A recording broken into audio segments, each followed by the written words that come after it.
A partir do momento que a gente ama a Deus, a gente precisa aprender a gerir as nossas emoções, porque está comprovado que as emoções mal geridas, elas geram doenças.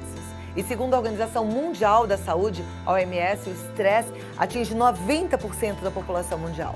Aí vem várias questões, as questões financeiras, os relacionamentos, dificuldade no trabalho, tanta coisa, né, que pode entrar na lista dos temas que causam tensão. Quanto mais a gente pensa neles, mais estresse é gerado. E aí, como eu disse no comecinho, isso tudo vai gerando problema de saúde. A longo prazo, a médio, a curto prazo. Poxa, quanta gente sofrendo, morrendo, porque não lidou bem com o estresse. A gente precisa aprender sobre esse assunto. A gente precisa entender o que a gente pode fazer com os nossos pensamentos. E é por isso que eu recebo com muita alegria o Dr. Armando Ribeiro, que é neuropsicólogo, consultor em gestão do estresse. Olha a responsabilidade. Ele é especialista em gestão do estresse por Harvard. Seja bem-vindo, nosso amigo. Vamos aprender, então, a gerir o estresse com você, né? Com toda certeza. Então, eu te convido para sentar ali, pra gente bater um papinho. E você sabe que por mais que a gente saiba, até eu mesma, né, falo como é importante a gente gerir o estresse e tal, eu, às vezes, me pego perdida. Eu falo, ih, agora não tô conseguindo. Porque a hora que vem o estresse pesado, é difícil a gente lidar com essa emoção. Veja bem que interessante. O estresse, né, quando a gente pega os dados da Organização Mundial da Saúde, ele é uma resposta de adaptação do nosso organismo e, até certo ponto, ele é bem-vindo. Nem todo estresse deve ser tratado, deve ser distanciado. Por quê? O estresse bom, o estresse positivo, aquele que te traz ânimo para sair da cama, para conquistar as coisas do dia a dia, né, para encontrar o amor, para encontrar uma missão de vida, também é movido por esses hormônios, como a adrenalina e o cortisol. Então, assim, ter estresse sozinho não é o problema maior, mas é como nós, no dia a dia, produzimos e não conseguimos canalizar esse estresse, e aí as preocupações, os aborrecimentos, a comparação social, muitas vezes, são pequenos degraus para transformar esse mecanismo de adaptação numa resposta que abre a vulnerabilidade às doenças. Então a gente não deve nos afastar do estresse, mas talvez aprender a gerir, a construir, a semear o estresse bom. O estresse que traz sentido para a vida. O bom combate. Olha, lembrei daquele versículo, né? Combati o bom combate, guardei a fé. Esse é bom. Esse é bom da gente lembrar também. E a gente precisa realmente estar atento para a gente fazer e combater o bom combate. O bom combate. Né? E o estresse, ele também serve para isso. O estresse é aquela energia para você dizer não, aquela energia para você se impor frente às injustiças do mundo, às injustiças da própria família, muitas vezes, que cada um de nós sabe bem como é. Então, o estresse, ele serve também como um mecanismo de energização. Ele te dá essa capacidade de você lutar. Mas aí, vale a pena a gente pensar em que combate está se armando. É um combate que realmente vale a pena? Ou será que a gente está lutando com sombras e fantasmas de uma infância, de emoções mal digeridas, né, mal resolvidas lá atrás? Infelizmente, é esse tipo de estresse que eu vejo no dia a dia do consultório, né? Aquele que luta com fantasmas já muito passados. É, porque às vezes, quando a gente vê o estresse do outro, normalmente é assim, a gente vê o estresse do outro e fala, não faz sentido, por que você tá tão nervoso com isso? É fácil, resolve assim, assado. Mas a pessoa vivendo dentro daquele momento de estresse, ela não consegue achar saída. Então é porque tá tudo muito misturado com o que ela já viveu, com aquilo que ela traz de informação. E você descreveu uma situação que é fisiológica. A pessoa, né, quanto mais hormônios do estresse produzida no organismo, ela tem uma cegueira emocional, onde ela não vê saída. Muitas vezes ela aumenta ainda mais ataques, ela ainda aumenta comportamentos destrutivos, como, por exemplo, a busca incessante por alimentação de baixa qualidade nutricional, o famoso fast food, o famoso trash, né? A busca por comportamentos danosos, como, por exemplo, pecar no cigarro, pecar na bebida, pecar no sedentarismo, né? A pessoa ela vai aumentando. Os hormônios do estresse nos levam a esta condição fisiológica e é o todo. Que é aquela coisa de pegar algo que vai dar conforto. Deixa eu fazer um carinhozinho, só que faz errado, né? Infelizmente, né? Nós precisamos da educação, precisamos de nos alimentar a nossa mente em momentos de paz, para que no dia do bom combate a gente esteja com as armas certas, as armas emocionais corretas, para que a gente possa estar alinhado com o nosso propósito de vida e poder lutar sim para a construção de uma vida melhor. Então, a gente precisa preparar isso. E aí, prepara-se isso, porque assim, o estresse vai vir, o problema vai vir. O estresse é inerente à vida. É inerente à vida, mas quando vier uma situação dessas que deixa a gente desestabilizada, se a gente tivesse se preparado antes... Você amortece esses hormônios, você impede que o efeito mais danoso aconteça imediatamente. Mas como é que a gente se prepara? É quase uma mola. Como é que a gente precisa das molas. Para um momento desses? Como a gente se prepara? Hoje a ciência, né, a neurociência vem... Obrigado. Ó, isso daqui é uma dica importante. Vida, né? Como é que a gente se prepara? Bebendo água. Por exemplo, né? Se alimentando bem. As pessoas sob forte estresse, por exemplo, esquecem da necessidade de se hidratar. Isso é quase um comportamento. O animal sob ataque, ele não vai pensar na necessidade de água, ele quer fugir ou lutar. Isso acontece com o ser humano também. Saúde. Saúde, gente, beba água, viu? E bastante. Água é vida. Mas o que a neurociência, né, as ciências de um modo geral, vem estudando e descobrindo? Que a administração do estresse ela deve começar muito cedo na nossa vida. Nós somos de uma geração que isso não era assunto. Né? A gente acreditava que o estresse era um problema dos adultos e que uns tinham mais sucesso e outros não. Hoje a gente vê que desde muito pequeno, bebês já começam a aprender a reagir ao estresse do entorno. Então, a temperatura, o barulho, a alimentação, o clima emocional dos pais, da casa, né? Isso já começa a modular, né, como que essa criança vai reagir ao estresse ao longo da vida. Então, é uma genética que cada um de nós carrega, mas essas pequenas experiências diárias que numa idade muito inicial não tem nem memória consciente. Isso daí fica sendo depositado até quando a criança expor isso numa escola. Hoje nós trabalhamos para que as escolas, além de ensinar, né, os estudos básicos, matemática, português, ciências, que sejam escolas para a educação emocional. O que nós precisamos para a sociedade do século XXI não é mais de altas tecnologias, isso nós já temos, mas são de altas tecnologias educacionais que possam não só ensinar bons matemáticos, bons gramáticos, mas pessoas que vão viver em cidadania, vão viver em ética, vão viver em respeito ao próximo. É isso que falta, são os desafios de todas as sociedades do mundo. Hoje, o que leva a guerras, o que leva a desentendimentos familiares em relacionamentos, não é mais tanta falta material. A matéria as pessoas têm conquistado cada vez mais, mas é a falta de se colocar no lugar do outro, da empatia, da compaixão, da tolerância, né?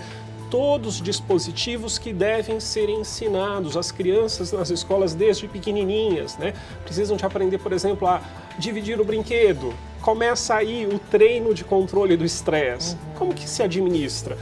É muito comum você ver mães, pais, às vezes assim, não, eu vou comprar um outro brinquedo. Será que eu dei a oportunidade para a criança aprender a dividir o brinquedo se eu simplesmente fui e resolvi o meu problema, na verdade, né, para a criança não chorar mais na minha orelha?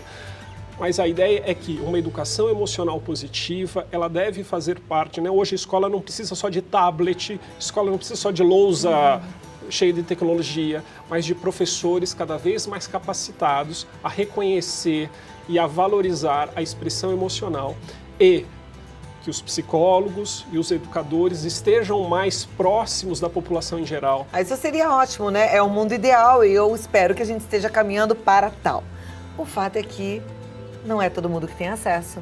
As escolas não são dessa forma e a gente agora está falando com uma população adulta e que está estressada. Então, voltando um pouquinho lá àquela outra pergunta, o que a gente deve fazer para se preparar para esse momento?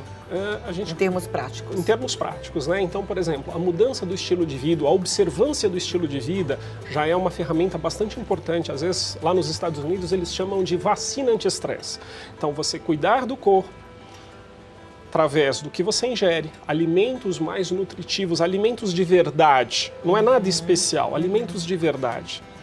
Segundo, atividade física, o corpo precisa de se mexer. Um corpo que não se mexe, produzindo muito estresse, é um corpo que está mais vulnerável a um infarto, a um derrame, a doenças geradas pelo estresse. Então tem que se mexer, tem que se alimentar. Infelizmente, falando, né, da nossa população em geral, cada vez mais o brasileiro dorme mal. Então o sono, ele é um antídoto natural para o estresse do dia a dia. Mas é uma bola de neve, né? Eu percebo Quem assim, tem muito estresse, não dorme mal. Bem. Aí não dorme bem e acorda com mais estresse. Isso.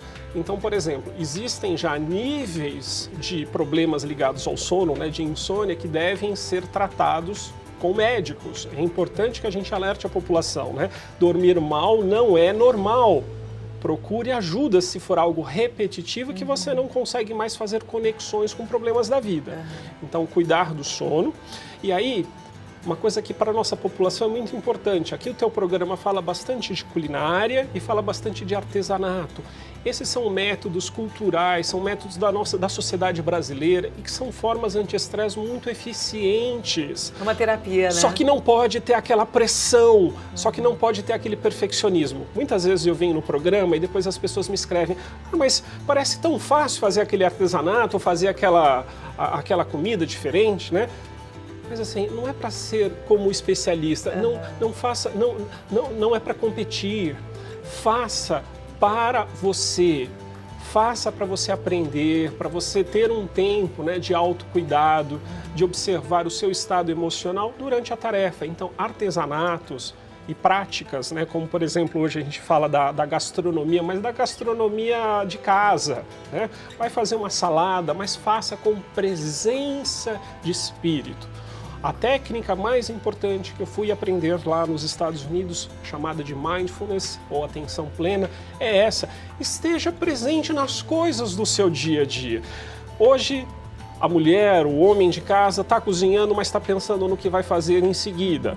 Aí, o que acontece em seguida, ele já está com a mente 2, 3 dias. Isso é causa de estresse. Porque, na verdade, a hora que a gente tem que resolver o tal problema, não é o momento do antes nem do depois, é o momento exato. Presente. Né? Então é viver o presente. Até para ter uma boa ideia na hora X da questão. A vida só acontece na hora. É verdade.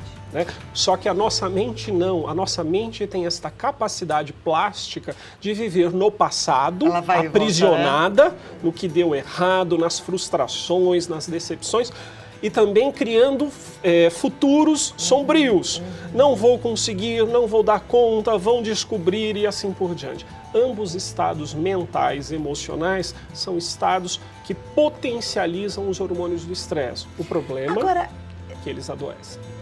Quando a gente fala de atenção plena, de momento presente, eu fico um pouquinho na dúvida em relação ao planejamento, em relação a gente ser prudente, em relação a gente ser visionário, olhar lá na frente. Como é que é isso? Olha só, uma coisa não impede a outra, né? Você pode e deve ser prudente, pode e deve usar de planejamentos, mas uma vez que você terminou os planejamentos, e é isso que a nossa mente mascara.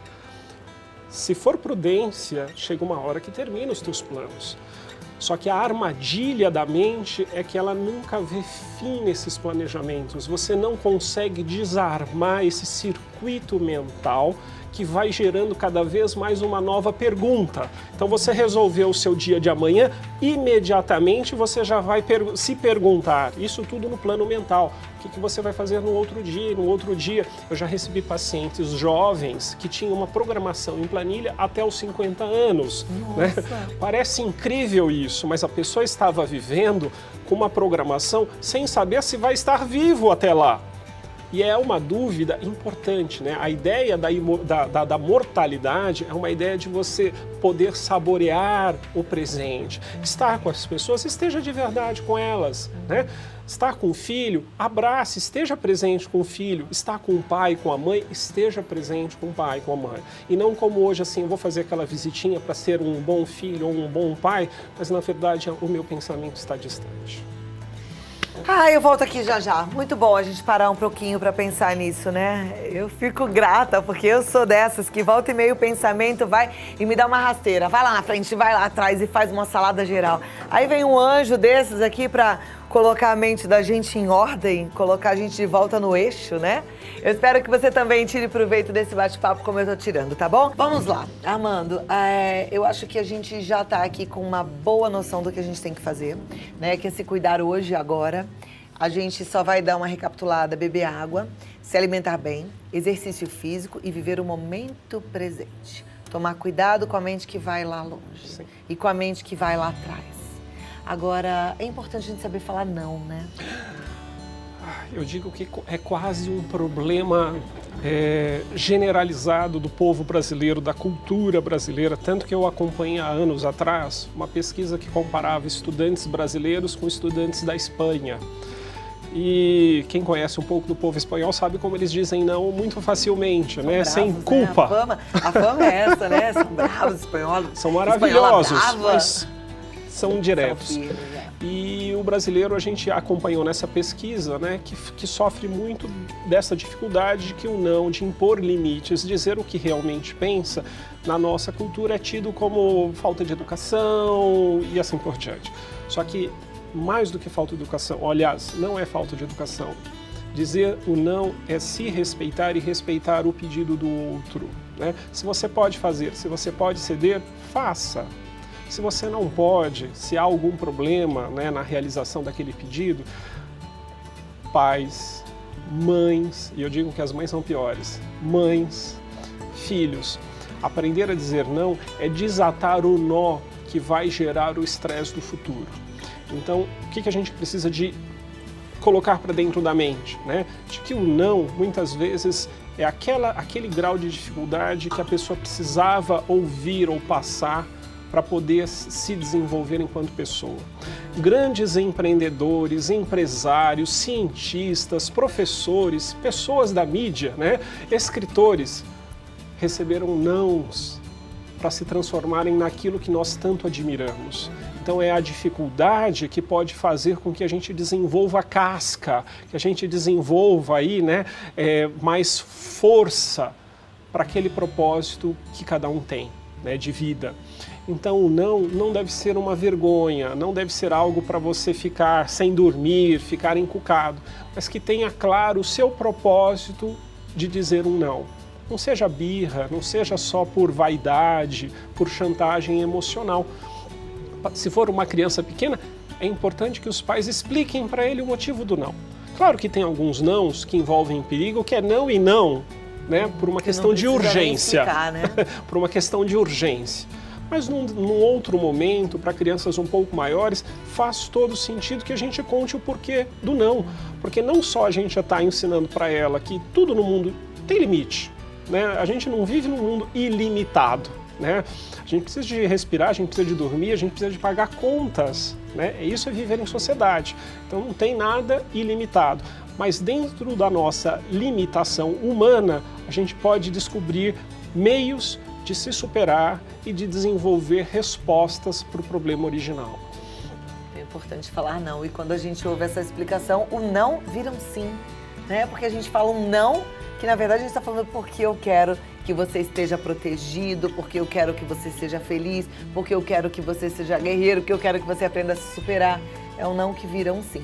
Agora, quando a gente precisa falar um não também para se proteger, isso é importante, porque quando a gente sai falando sim para todas as coisas, a gente acaba ficando atolado de afazeres, né, e estressado.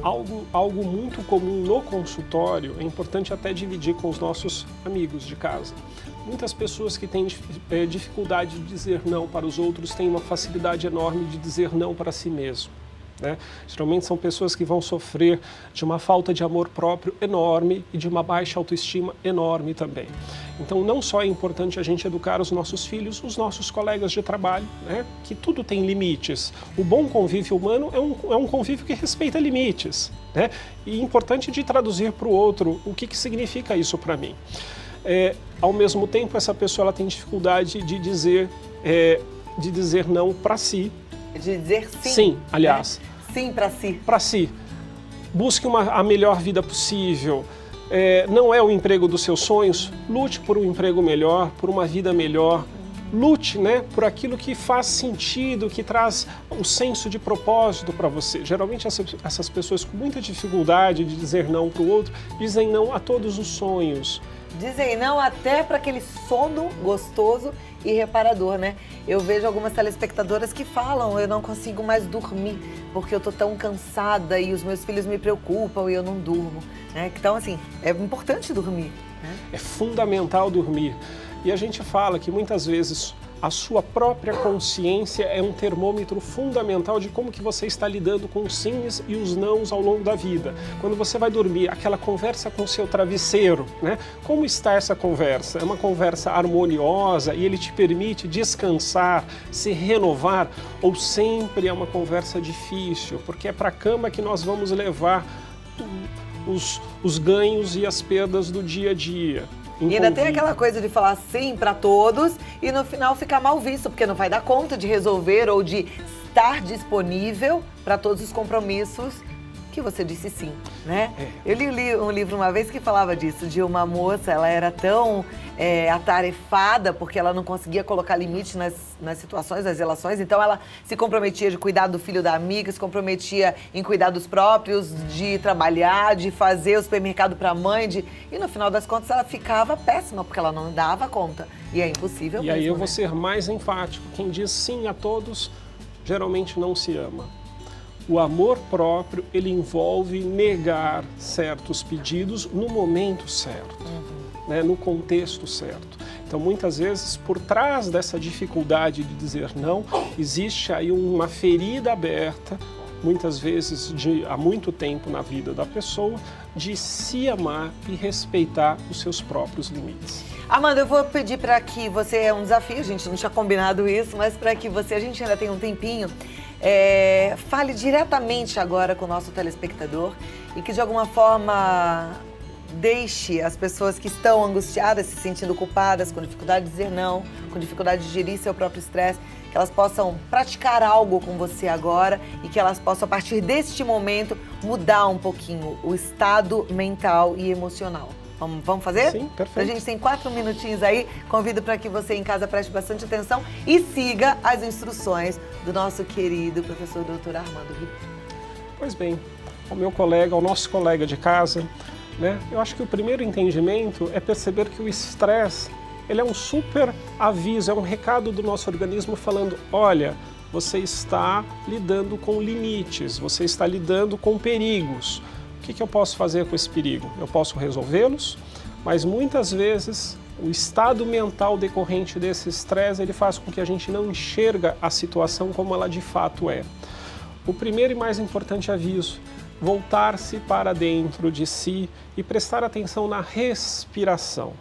Geralmente o ritmo respiratório de uma pessoa sob forte estresse, ele é um ritmo respiratório alto, rápido e irregular, causando mais estresse orgânico. Então a gente fala para a pessoa, coloca uma mão no coração, olha que gesto, você se conecta com o seu centro emocional, isso todos os filósofos da antiguidade sustentavam, e aí você coloca a outra mão no umbigo, na região abdominal. Normalmente, pessoas que estão vivendo sob forte estresse vão perceber esse tipo de movimentação. A mão torácica, a mão do coração muito rápida, né, muito irregular. O que a gente deve fazer? Lembre-se que o ar ainda é de graça. Inspire até inflar o abdômen, barriga cheia, tá? Não tenham problema com fit. Relaxa o ombro. E solta o ar. Como se fosse assoprando dentro de um canudinho. A expiração deve ser maior do que a inspiração. Novamente, inspirou e encheu a região do abdômen. Vamos fazer isso 3 vezes, mais uma vez.